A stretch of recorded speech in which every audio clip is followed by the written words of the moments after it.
आज के पुनश्चर्या कार्यक्रम में आप सबों का स्वागत है। आइए हम लोग सब मिलकर एक नए टॉपिक पर बात करें। टॉपिक का नाम है क्रोध।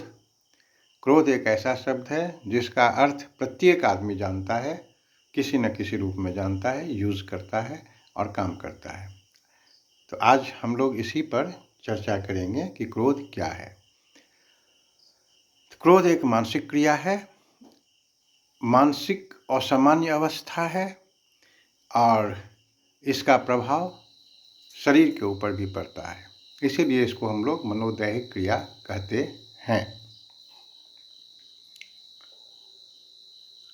अब ये होता कैसे है? हमारे ज्ञानेंद्रियों के समक्ष बहुत सारे वस्तु आते जाते हैं।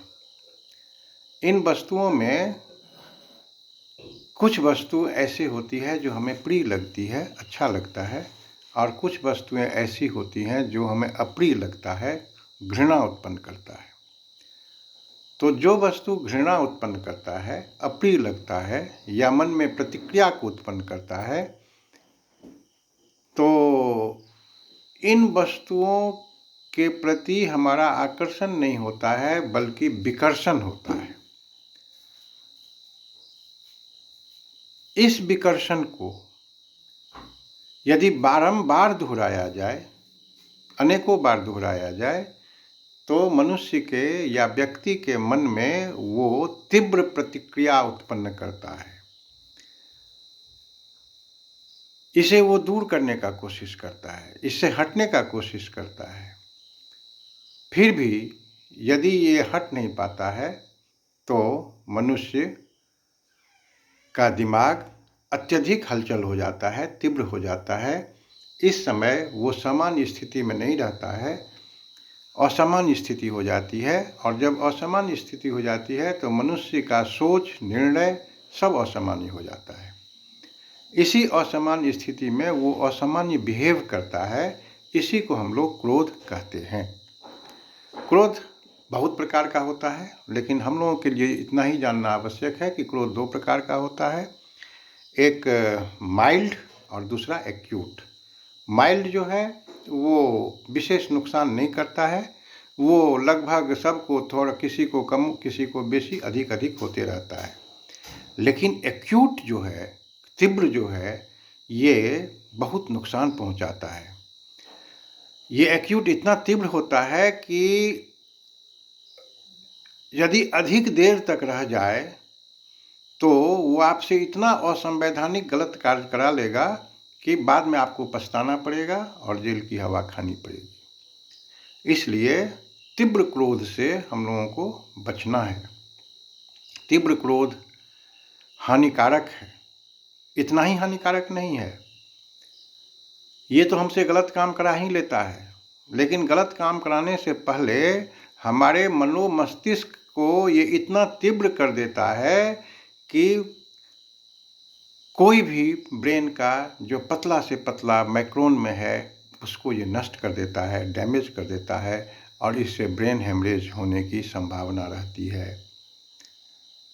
और भी बहुत सारे माने डैमेज होने की संभावना रहती है। इसलिए हम लोग तीव्र क्रोध से बचें। और बचने का उपाय भी है, बहुत सारा उपाय है, बहुत सारी बातें हैं, लेकिन एक सामान्य सी बातें जो हमारे नज़र में है उसको मैं शेयर करना चाहूँगा कि जैसे ही क्रोध आए तो आपको होशियार तो रहना ही पड़ेगा। जैसे ही क्रोध आए आप अपने ब्रेन से कहिए, पूछिए, और जो ब्रेन कहता है उससे बात कीजिए और कहिए कि ओ मुझे क्रोध आ रहा है।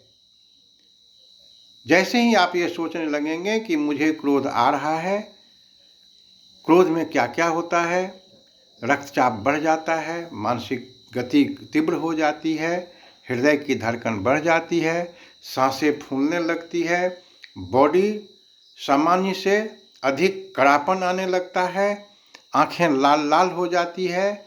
ये सब आप सोचने लगिए कि क्या क्या होता है उसमें।